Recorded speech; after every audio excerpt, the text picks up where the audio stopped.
Also, excessive transparency could potentially reveal sensitive information to competitors or the public, impacting your competitive advantage. For example, public companies must publicly disclose executive compensation, and that can be a little tricky. Now, I'm not suggesting you go that far, but you will need to get comfortable with letting folks have a bit more inside view of your business. And the reason is simple. This transparency builds credibility, and credibility builds trust.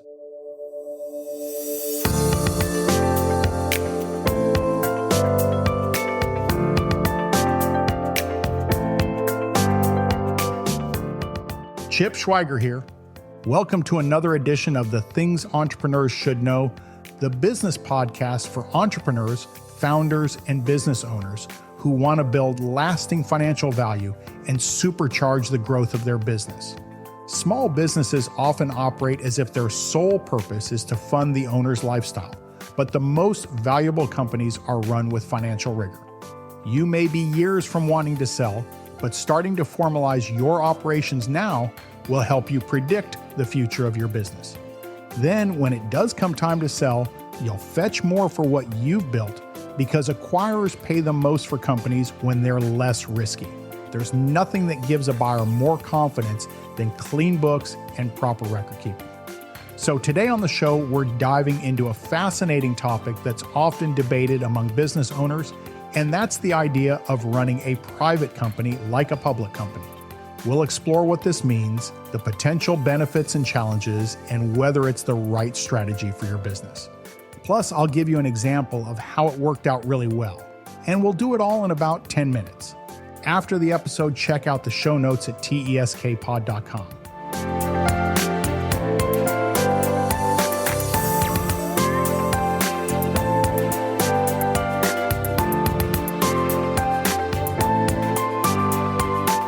Hi, and welcome back. I had a discussion with a client the other day about how to make his company more valuable, and eventually the conversation turned to the reason he wanted to make it more valuable was because he was looking to exit in a few years.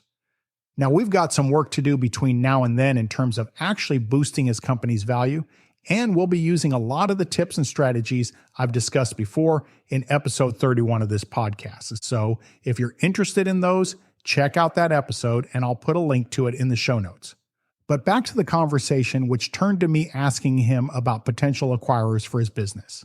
He named them off, and interestingly, virtually every one of them was a public company. So that's the background for today's episode, and I think you'll find this to be an interesting strategy that can not only make your company more valuable, but also easier to run. And if you've been listening to this podcast for any amount of time, you know I'm all about helping business owners own an asset that's less dependent on them. So let's go. First off, what does it mean to run a private company like a public company? Typically, publicly traded companies have pretty stringent governance structures, transparency requirements, and accountability measures in place. They also often disclose financial information regularly, have independent boards of directors, and adhere to regulatory standards. When we talk about applying these principles to a private company, we're essentially advocating for increased transparency, structured decision-making processes, and a focus on long-term sustainability and growth. Let's be clear though, if you're looking for a quick buck, this strategy isn't for you. But if you have a long-term lens, this approach can really appeal to investors, employees, and stakeholders who value stability and predictability. Now, one of the primary advantages of running a private company like a public one is enhanced credibility and trust. By adopting transparent reporting practices, clear governance structures, and independent oversight, such as advisory boards or external audits, you demonstrate a commitment to accountability. And this can really attract potential investors, reassure current stakeholders, and improve your company's reputation in the market. Also, structured governance can lead to better decision-making. Check this out. When responsibilities are clearly defined and there's a system for evaluating strategies and risks, it often results in more informed choices that align with long-term goals. Now, Jay Steinfeld is a great example of the value of running a private business like a public company.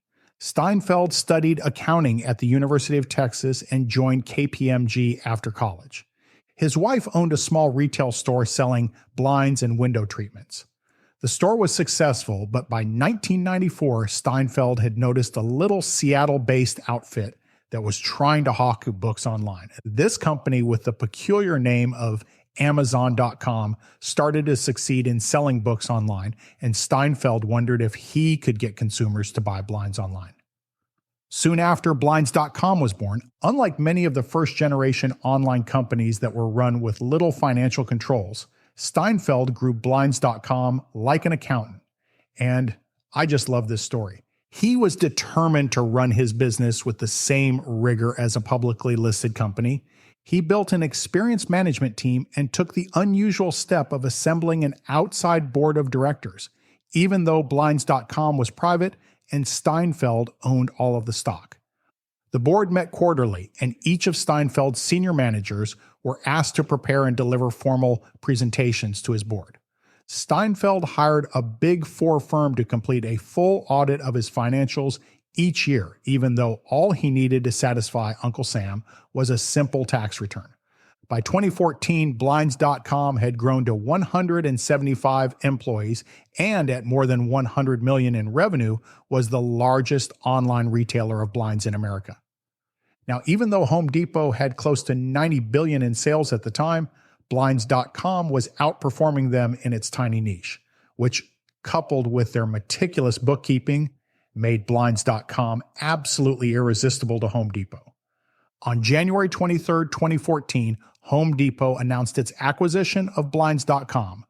Cool story and a great example of how running your private company like a public company can really pay off. Now, for the other side of the coin, there are challenges and considerations, and it's essential to acknowledge these challenges. First, emulating public company practices can be somewhat costly and time-consuming for a private business. Small to mid-sized companies may find the compliance burden daunting without the resources of larger corporations. Also, excessive transparency could potentially reveal sensitive information to competitors or the public, impacting your competitive advantage. For example, public companies must publicly disclose executive compensation, and that can be a little tricky. Now, I'm not suggesting you go that far, but you will need to get comfortable with letting folks have a bit more inside view of your business. And the reason is simple. This transparency builds credibility, and credibility builds trust. Additionally, not all aspects of public company governance may be suitable for private enterprises. The flexibility and agility that come with being privately held can be compromised if too many bureaucratic processes are introduced. So is running your private company like a public company the right move? Honestly, it depends. Evaluate your company's growth stage, industry norms, and stakeholder expectations. If you're considering fundraising, planning for succession, or aiming to scale operations significantly, adopting some public company practices could be beneficial.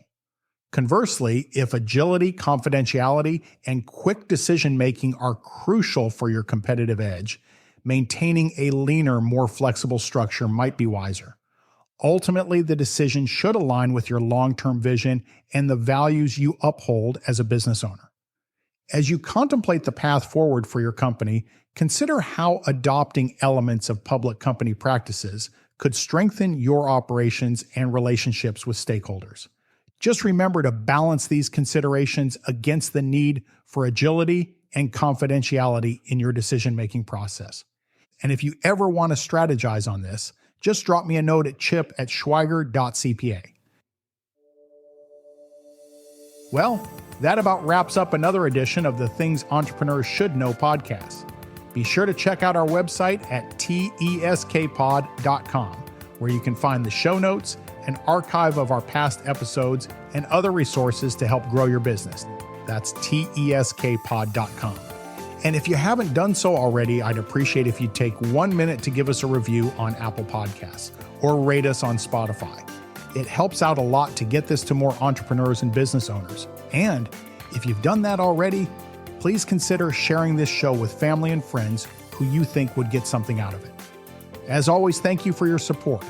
This is Chip Schweiger reminding you that if you always do what you've always done, you'll always get what you've always got. We'll see you next time.